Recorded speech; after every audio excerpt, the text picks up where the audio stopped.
So I want to talk about chapter 4, and I think some you two guys, I think, were at the debate last week when I was talking with Noam Cook in the philosophy department, and he wasn't as attacking me kind of as much as I had anticipated. I've had people go after me a lot more strongly on that argument. It seemed like you guys pretty much agreed, so you just argue about assuming it takes a Well, a line that he didn't push as hard as he could have is, there's sort of two lines for saying that. Well, the issue that we're talking about now is what my mind does a computation. Okay, and suppose we set aside any doubts about the world being quantum mechanical and possibly non-deterministic, and we say, okay, the world is deterministic, and so then my brain is doing a physical process, and so it seems like that ought to be reasonable to say that's a computation. And then I would say, well, since a PC is a universal computer, I ought to be able to find like a desktop computation that's doing what my brain is doing, although it might be really, really big. And then there's the issue of, would I ever be able to figure out the software for that computation? And that's another question, a feasibility issue.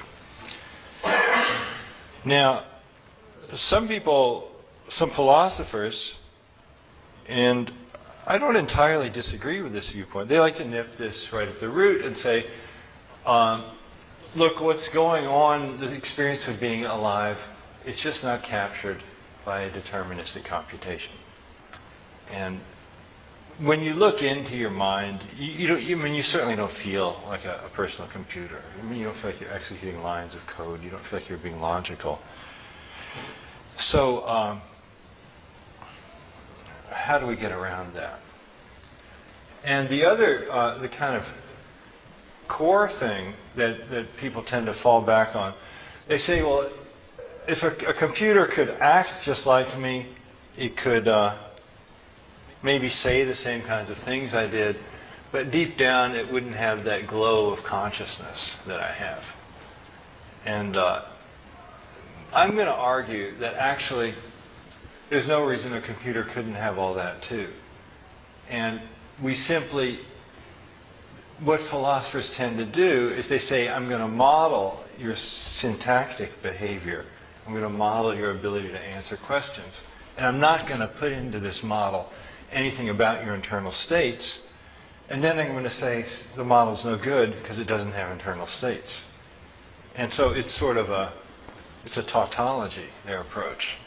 They deny the ability to model your brain's internal processes. And then they say, therefore, you can't do it. But I would argue that with a little more sophistication, we can model the notion of consciousness. And I kind of based my approach on this book I read a couple of years ago by Antonio Damasio. And it's called, I think it's called The Feeling of What Happens. And what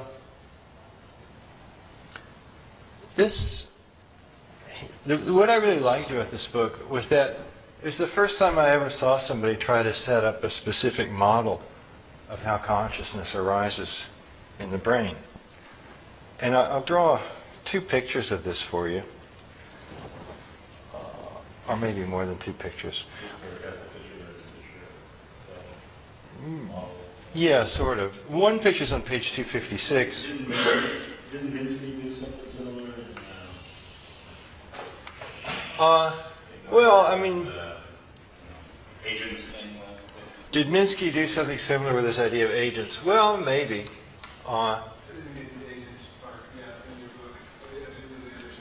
What an agent is? Yeah, I talk about agents. An agent, it's... Well, somebody mentioned Minsky, and you're talking about agents, so maybe let's have a little sidebar on that topic. Marvin Minsky, one of the founders of computer science, wrote this famous book called The Society of Mind. And he said one way, or maybe the best way, to think about what's going on in your head is this. It's sort of like a lot of little agents, and by agent, he basically just means a subroutine, or sort of like a program module, something that's doing things for you. Like you could have a multiplier, or you could have something that will rank things for you, or you can have something that will figure out routes, how to get from here to there, or something that will look at people's faces and decide on what mood they're in, or another agent that might assess how tired you are, or how hungry you are, or an agent that might keep track of what meals you've eaten. So you'd sort of delegate these things. Would it be anything kind of like an object and an object-oriented programming, sort of something with internal state? Yeah, I think an object would be a good model for what an agent is. Yeah, it's sort of an object-oriented idea. We'd have the agent could have some internal state, yes, and then it would have things that it could do. It could have, these methods that it would do for you, and you'd think of it as sort of a black box. And what would be inside an agent? An agent might have other agents inside it, or it might then have some more primitive things like neural nets, like a bunch of neural nets. So people are still working, trying to implement Minsky's thing, and there's a lot more in his book, Society of Mind. It's a funny book. It's sort of written, it's a series of 1 or 2 page essays about different ideas. It's sort of an agent-like book. It's saying, like, here's just this heap of ideas, and you can hook them together, and you'll get the brain.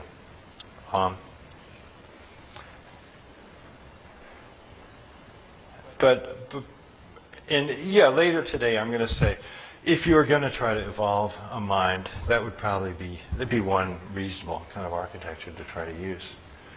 There's this pattern that we talk about in object-oriented programming in software engineering. We talk about patterns, and there's a certain pattern. I can't remember the name of the pattern. It's where you have, let's see, it's like graphic user interfaces have this pattern. It's where you have a sort of well, you could think of this as an agent. And then the member of an agent, it can either have some sort of primitive things, some sort of neural net primitive things, or it can have as members other agents.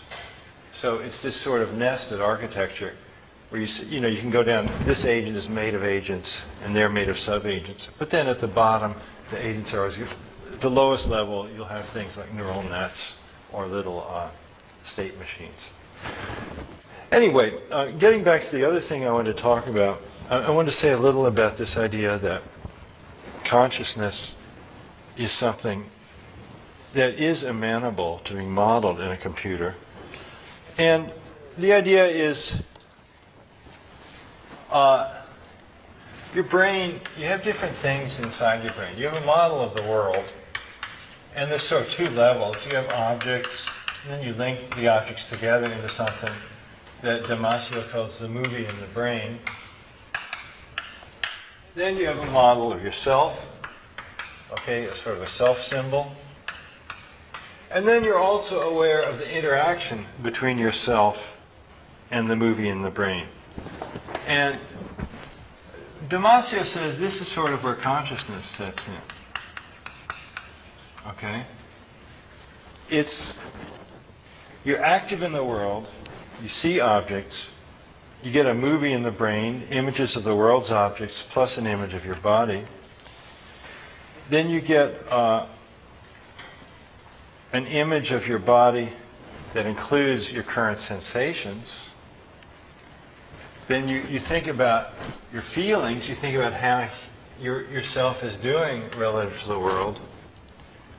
And the idea, he says, consciousness involves continually forming feelings about how yourself is interacting with the world. And these are all things that are amenable to modeling in a computer. See, normally, when the philosophers say you can't model consciousness, they stop at this. They say, I'm going to model objects. I'm going to model moving in the brain. Okay? Maybe I'll have a symbol of myself in the world. Okay? But then they say, they kind of neglect the fact that you can go ahead and model how yourself is your feelings that you have about yourself, how you're doing, keeping track of how you're doing. Then anticipations about how you're going to do, plans, watching your feelings. So these are all things that it just is putting in a few more levels. Another argument that you sometimes hear from philosophers, they talk about qualia. They say, suppose that I knew everything there was to know about color theory. I knew the electromagnetic frequency of light that looks red, and I knew which objects are red. But suppose that I never had opened my eyes, and then I open my eyes and I see red, and I've got this sort of feeling you have of seeing something red, and they'd say that's quintessentially human and unamenable to realization by any robotic system. But, I don't know. There's really nothing there, because we've got this system where we're seeing, in other words, red. What is the qualia red for me? Or the singular qualia is sometimes quail. It's part of its associations that I have with redness. So that's something I could do, hypertext, links. It's also, there could just be some sort of little buzzer in the robot that goes off when it sees red. I feel like there could be this little area that gets stimulated. And if you like red, you might assign a positive value to that thing being stimulated. And so then it'll say, I'm getting positive vibes here, I'm happy, I'm watching my feelings are up because I'm seeing this thing, I love red, I feel good. It just seems like there's no reason you can't model just about all of it. So that's, now I used to take a different line with this. I used to be a little more, when I was saying that everything is an infinite set, when I was in my 30s, instead of now I'm in my late 50s, I'm saying everything's a computation.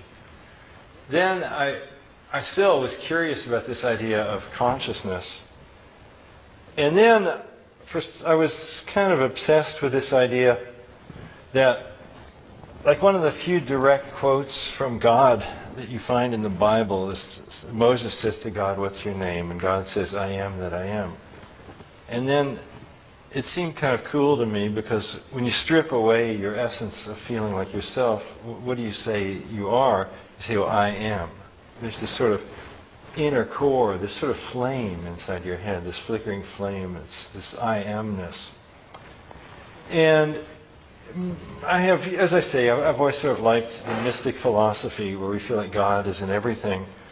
So then that would be kind of nice if God says his name or her name is I am, and I am is what's inside each of us.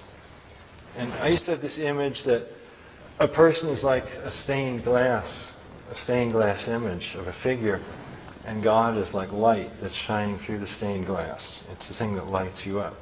So there's something, existence. Thomas Aquinas, the theologian, said God is pure existence unmodified. So his idea was the essence of the divine is just to simply exist. And it's certainly true that if I write down a computer program, unless the program is actually implemented, there's something that's added when you actually bring it, you put it onto an actual machine in the world. And sometimes it's hard to put your finger on what it is that you're adding. I mean, it's still the same program. I mean, over here it was an idea on paper, and here it's in a machine. You're adding existence to it.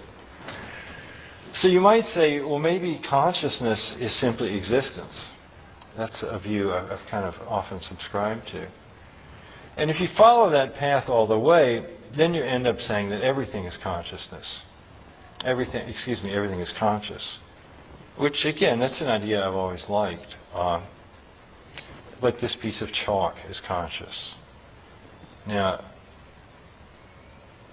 I can't talk to the chalk, but it knows things. If I drop it, it knows to fall down. And that's pretty smart. I mean, how does it know to do that? Who taught it? It's conscious.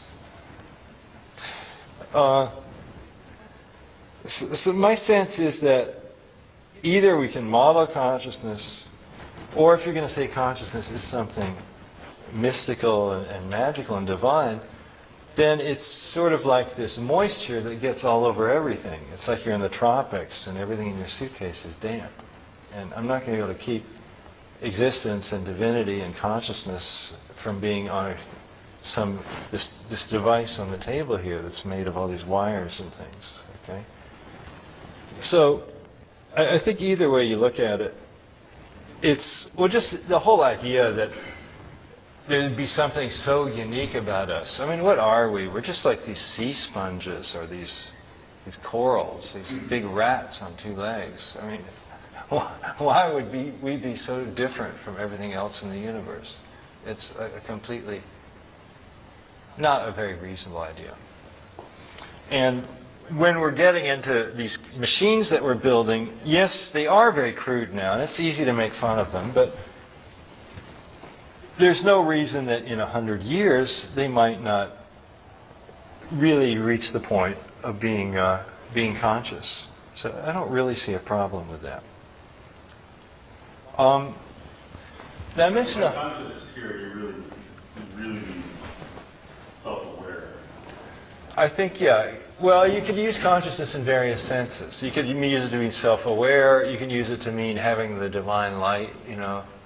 But when we talk about computer consciousness, we Yes. really mean representing a self-aware individuality in some sense. Well, I think you'd want it to be you'd want it to be self-aware, and you'd want it to be kind of aware that it's aware. There's this sort of regress that happens with consciousness. Right.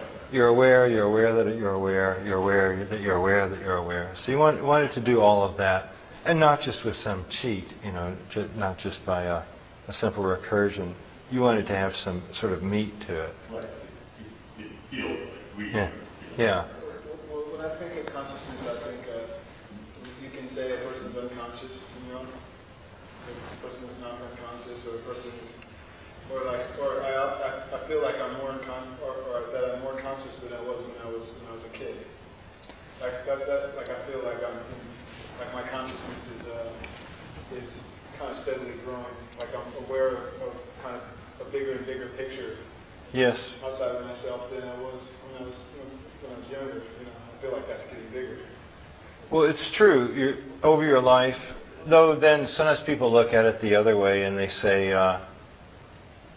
you know, I was so in tune with the cosmos when I wasn't worrying about the things that now I worry about. But usually the point you're making is that as you grow, your consciousness gets larger. There's also a distinction between awake and asleep. We can do a lot of things with the word conscious. There's a book called Consciousness, A User's Guide, that by a brain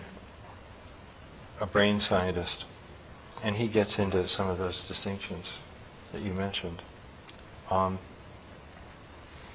my feeling is that there's always people talk about Turing's test. Can a computer convince you that it's alive? And there's something to that test. When you meet people, they also seem to have different degrees of consciousness. Sometimes you will talk to somebody and not be able to get on the same wavelength with them and not be able to feel like you're exchanging, getting it.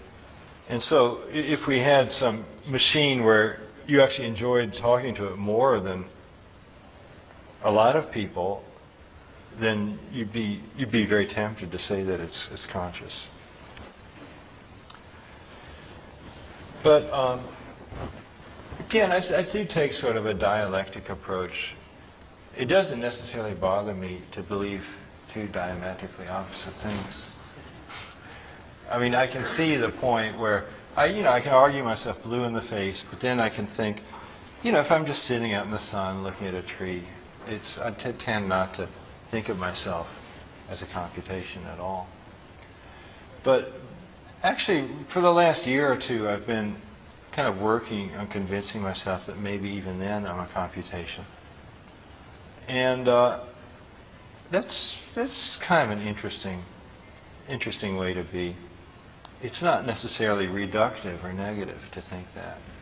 Because the whole thing I'm doing in this book and this course, it's never that, I'm never saying the world is just a computation or the mind is just a computation. I'm not reducing things. I want to say the idea of computation is so much richer than we've ever realized, because it doesn't have to just be done by these beige boxes. Since we're over on the philosophical edge. So if you go over to Buddhism or Zen or something like that, I don't think they'd have any problem with this notion at all. They would just say, well, everything, really, reality is non-dual, right? And they would just say, this is, everything here is computation. Yeah. But in a Western point of view, we keep on wanting to say, well, what is it that's conscious, right? In that kind of view, you don't even exist. Your existence is just an illusion of your computation.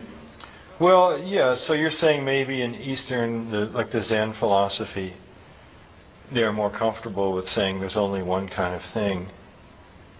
And maybe Western philosophy is more inclined towards dualism, saying this body and mind.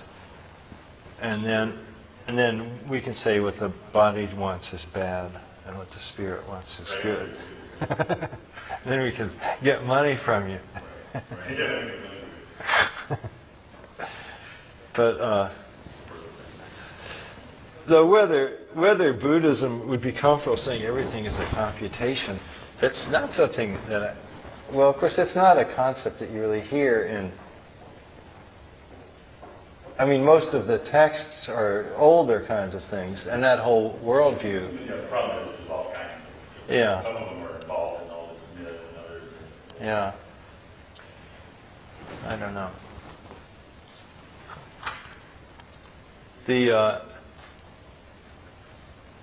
Speaking of Zen, there's kind of a cool little poem by R.D. Laing I found in here. Let me read this to you. He says, I am doing it.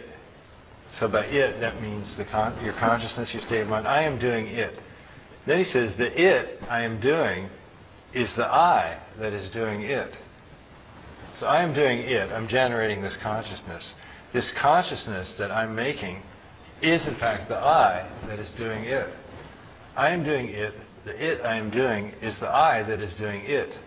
The I that is doing it is the it I am doing. It is doing the I that am doing it. I am being done by the it I am doing.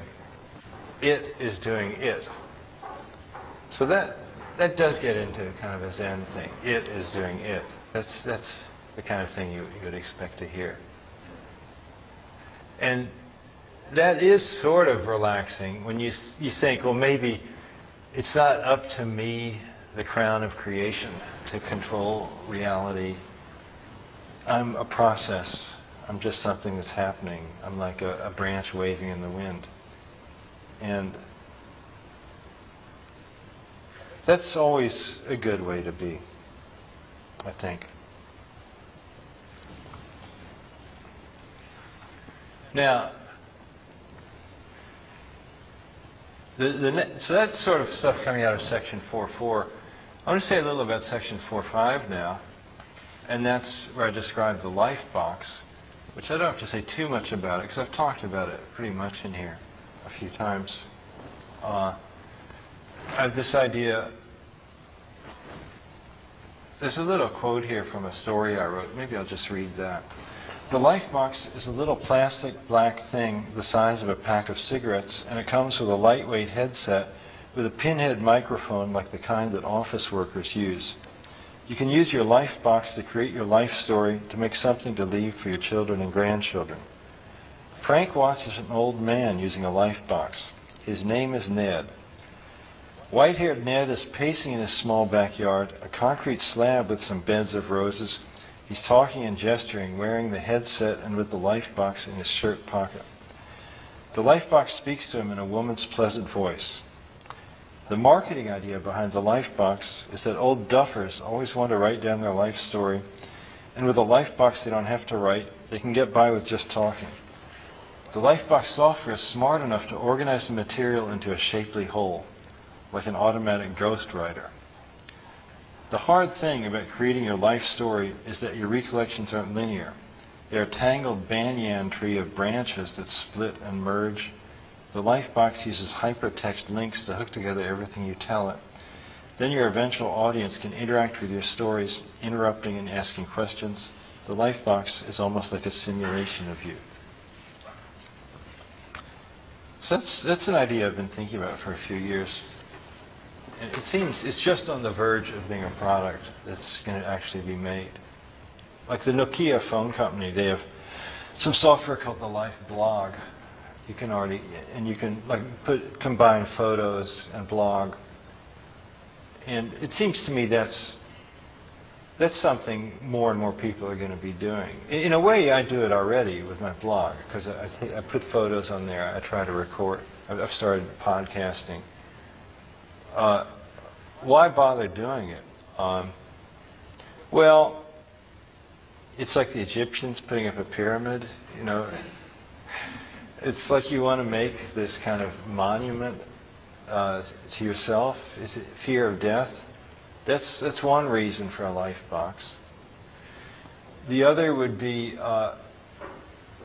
as you get more and more information, you could kind of turn over things to it. So if somebody has a question for you, you could just say, give them a link to the Lifebox.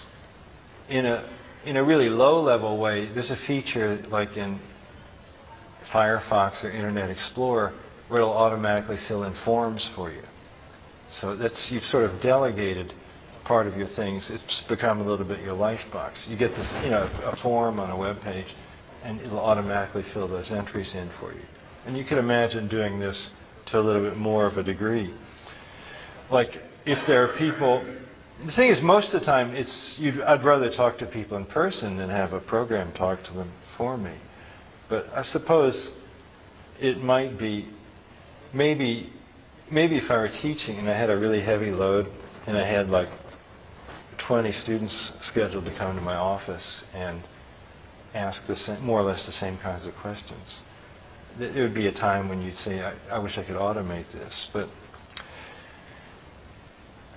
there was a fellow graduate student who's like a few years ahead of me. Mm-hmm. A few years back, he said he contacted you to interview you for Switch Journal. Yeah. And you told him to just copy and paste bits of other interviews you've already done.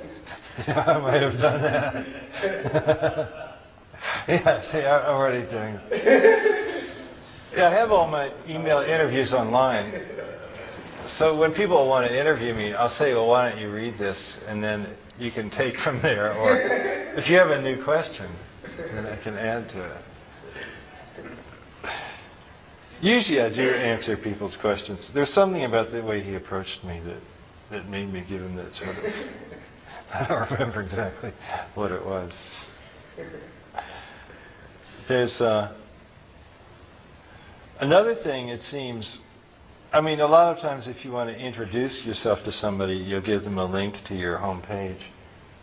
If you're an employer, or...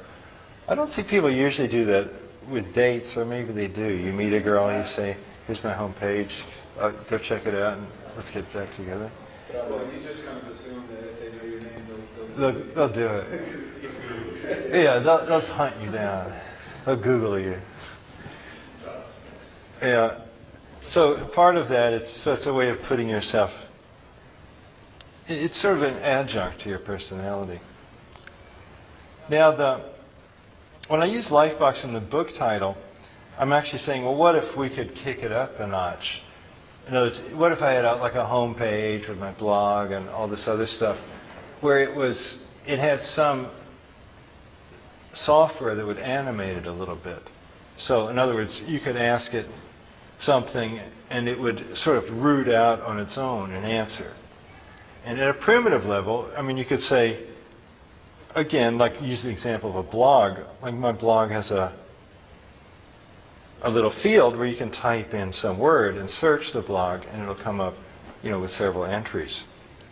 And you could imagine something that would do that in the background. You would say something, it would do speech recognition, it would maybe not understand what you're saying, but at least it would get the keywords, it would look up, it would find some phrases that sort of relate to that and give the illusion, a little bit of illusion of a conversation.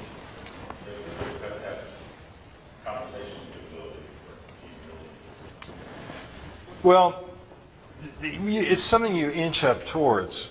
If you have a large enough database, you can actually fool people for quite a long time because you won't be repeating yourself. And these things will be a little off the wall, but you'll say, well, they're just a little bit flaky, They actually made a model.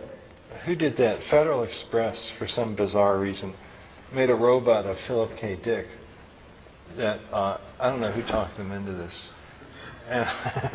And they made this software where basically you've got this database of, Philip K. Dick wrote dozens of books. So they've got all this verbiage in there, and then if you ask this robot something, it'll root around in that database and say something that will be, vaguely to the point. And so that's a technique that's already being used. But the thing is, kicking it up a level, that's one of the big, still unsolved hard problems in artificial intelligence is natural language understanding. And like when you go on the phone and you're talking to a robot to make like a plane reservation, it can understand what you're talking about because it's agreed, you're going to talk about a very limited range of topics. It's sometimes when you talk to your in-laws, it can be like that. There's this severely restricted range of topics that you're allowed to discuss, and this very limited number of opinions that can be expressed. And as soon as you get off track, you get, error in input, you get this complete blank looks from the... Yeah, or they just ignore you, no response. But the full natural language understanding, that's a hard problem. And that's one of those really tough problems. If we had that, then we'd be, I don't know, that would be a really big step towards having a conscious machine. Because that's really the hard part. And they're inching towards that, but there's some sense that they don't have the right approach yet. It seems like actually a small problem. Well, it's such a hard problem you don't know where to begin. They've tried various approaches. They've tried this sort of hypertext approach, just linking all the associations that every word has, and then trying to put together a plausible interpretation. My favorite example, and they do, but it's not totally bad. Even Google, there's those language translations. You can go to an Italian page and do it in English. But I think maybe translating is still easier than understanding what it's about, somehow. It's somehow a little bit different of a game.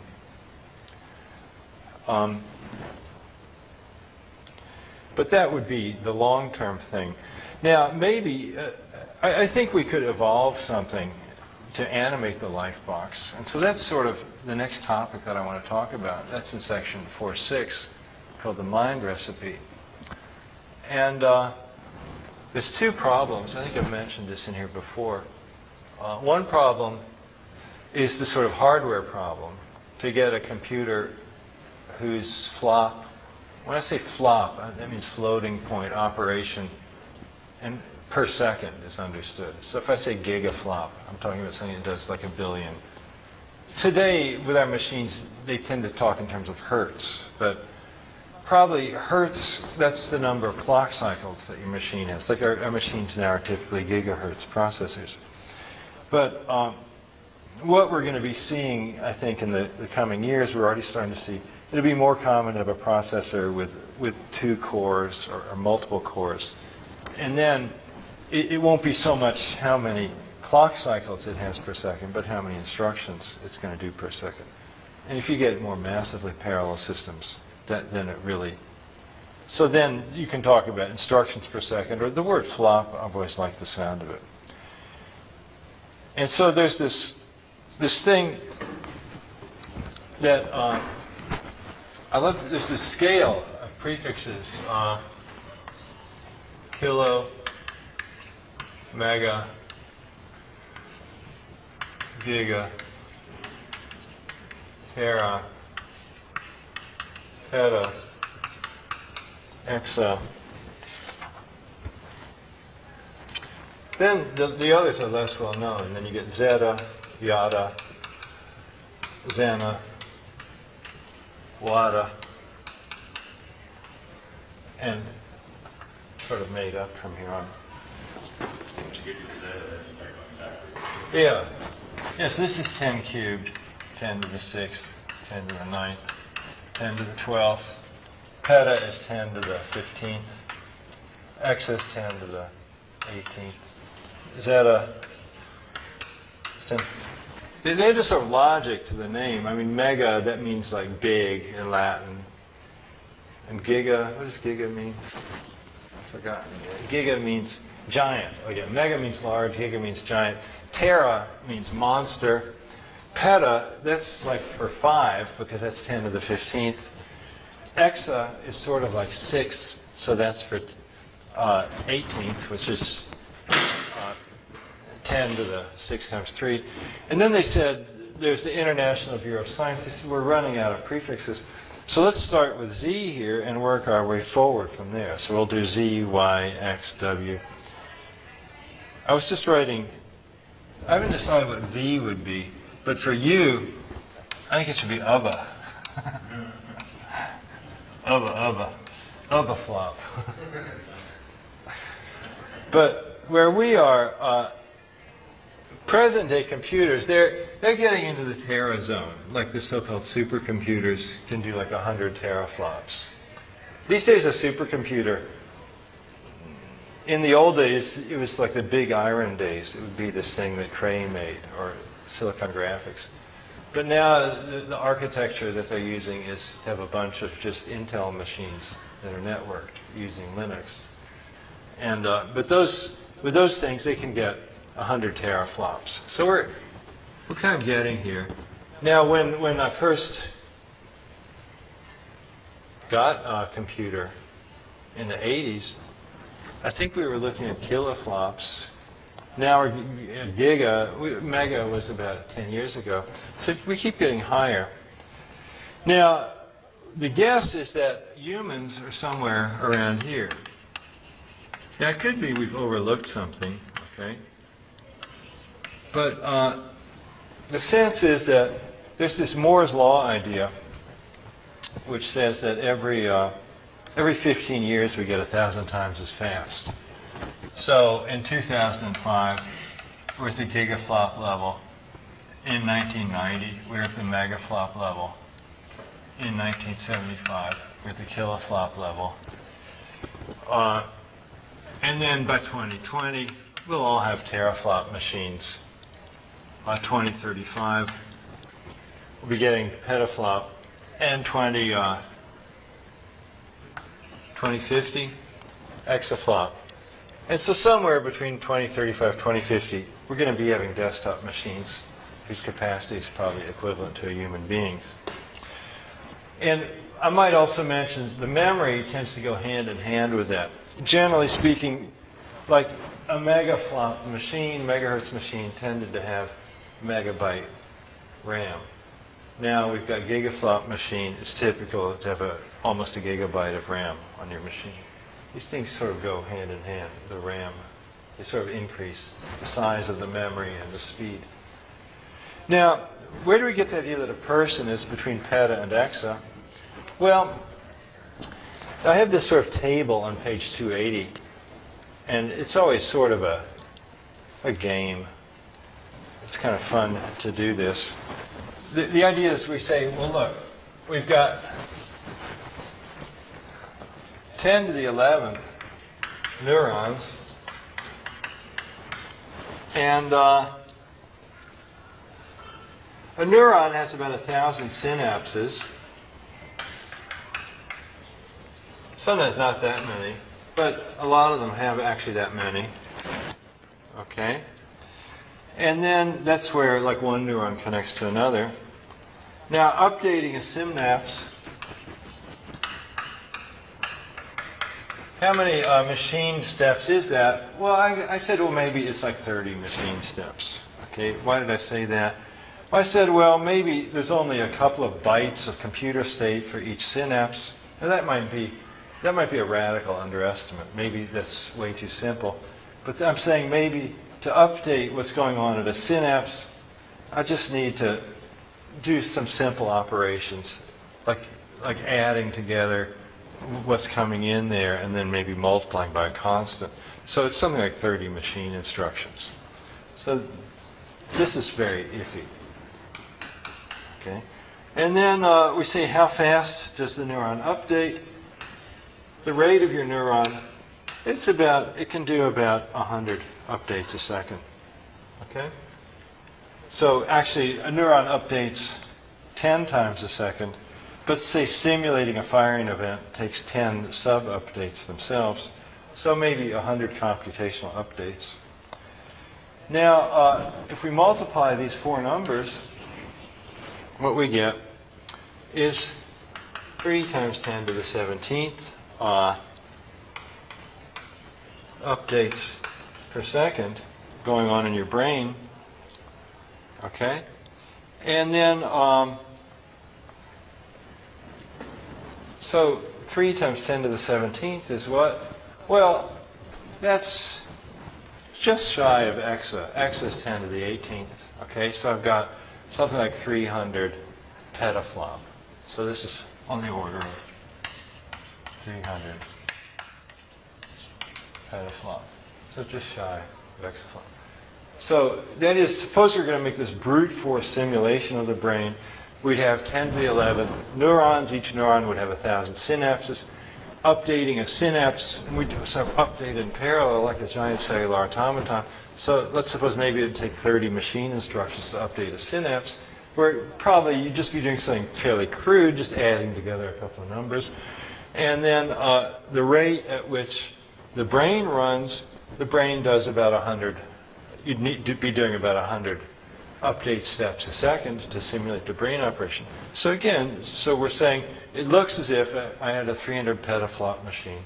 It would run as fast as the brain.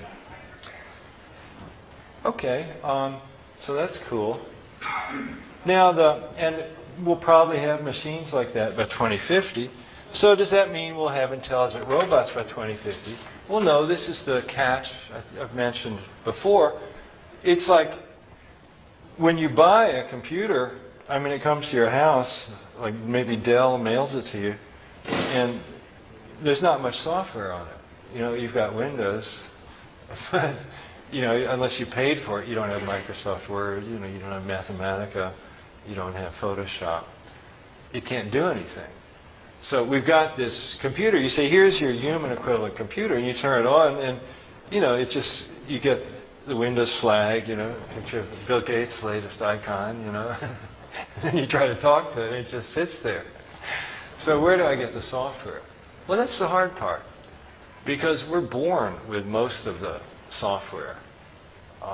We talked last time when we had the last lecture. I talked about this idea that the brain is this, you know, tangled net of neurons. They're all connected to each other. There's kind of all this huge amount of wiring in there, and the way it's wired up is something that you're born with, and it's something that evolution figured out over, well, you know, millions of years. There's been a whole lot of people, you know, for millions of years, evolving, natural selection. Even if you go back, if you really want to be honest about it, you have to kind of push all the way back to the cockroaches or whatever and evolve up from there. So then, well, okay, maybe I want to do that on a computer. So then, just for kicks, I got wild and crazy. I did another table on page 289 about how long it would take to evolve. Suppose I make a computer, I say, look, it's too hard to figure out how to program AI. I'm just going to evolve the human race inside this computer. And so then, how would I do that? You'd say, well, look, let's have I'll do this and then we'll take our break. So I'd say something like, let's have a population of 10 to the 6th. So a little population, not a huge population, 1 million. Let's do for years, let's do 1 million years of evolution. Okay.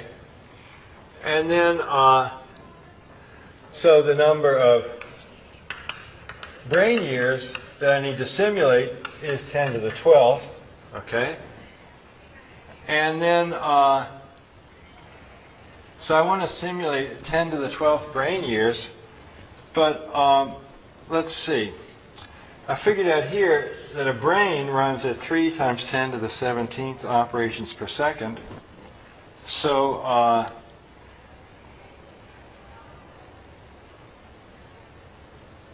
I will need to do, gee, there's a big mistake in my book here. I mixed up a second and a year, it looks like. I say I need to do 10 to the 12th brain years. Okay, so if I do that, What page is that? page 289. So, and then I said I have to do 10 to the 12th brain years.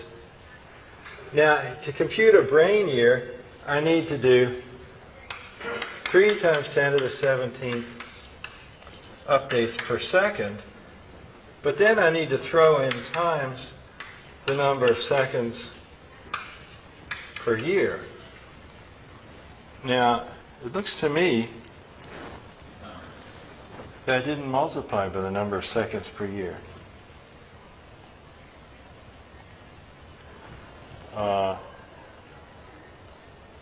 Geez. How many seconds are there in a year? 3600 times 24 times 365 roughly. Well, I know a billion seconds is 30 years, so it's a 30th of a billion. So this number of seconds per year is 1 billion. That's 10 to the 9th over 30. So the number I came up with here, like an idiot, was 3 times the number of brain years, 10 to the 12th, times 3 times 10 to the 17th updates per second. So that gives me 3 times 10 to the 29th. But I need to multiply that by 10 to the 9th over 30 to get the number of seconds per year. Okay, so I can cancel the 3's. And I can divide out the 10 and get an 8 here. And 8 and 29 makes 10 to the 37th.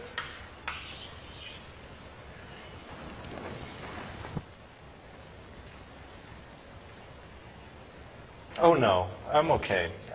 Because I said I'm allowed to run the machine for a year. So if I was going to run the year, do the evolution in 1 second, I'd need to do 10 to the 37th cycles. But I'm allowed to do it, I'm allowed to let the machine run for a whole year. So because of that, I don't need to multiply this factor. So I was right.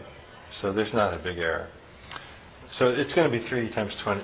If I have a machine that runs the rate of 3 times 10 to the 29th updates per second, and if I let it run for a whole year, then that'll give me the number of seconds. Now, can I have a machine that runs that fast? Well, that's a wattaflop machine, okay? Because we go up 21st, 24th, 27th, 30th. So we're up in the wattaflop. Whataburger. There's a burger stand, I think in Southern California you see it, Whataburger. Anyway, will we ever build machines that fast? I don't know. Probably not. But, well, if Moore's law just kept up indefinitely, you could say, well, look, what do I need? I need, what do you? I need 60 more years. 3010, I'm going to have the wattaflop machine. So then I can get my desktop machine. I can say evolve the whole human race. Then once you've got that, go ahead and figure out the brain, and then I'll have somebody to talk to. But realistically, when I saw Wolfram at MIT, or not at MIT, in Cambridge a couple of weeks ago, I was giving him an argument, something like this, and he was like, well, look, what we've learned, or what he says he's learned from his researches, is whenever there's a complicated rule to do something, there's also a really simple rule to do something. He's like, we don't need a complicated randomizer. We've got Rule 30. You know, a universal computer doesn't have to be complicated. It can be Rule 110.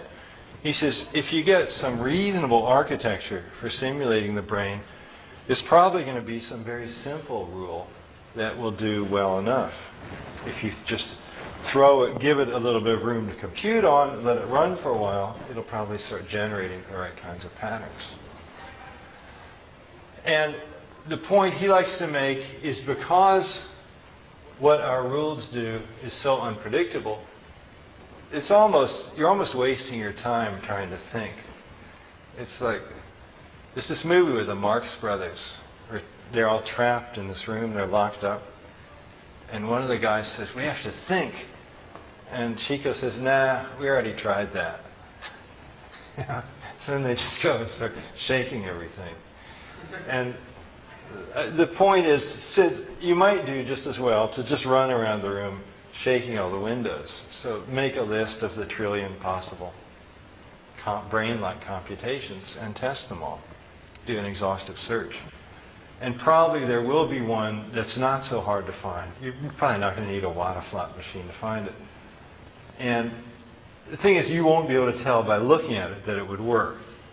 We sort of know that because of the nature of gnarly computation. We can't recognize the smart rule when we see it.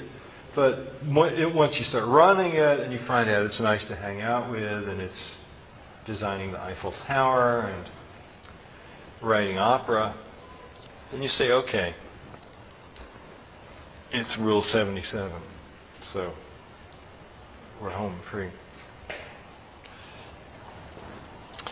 So let's take our break now. And maybe maybe we'll just do discussion. There's something in the very last section I can tell you about too, but maybe might not get to that. Yeah, that's good for now.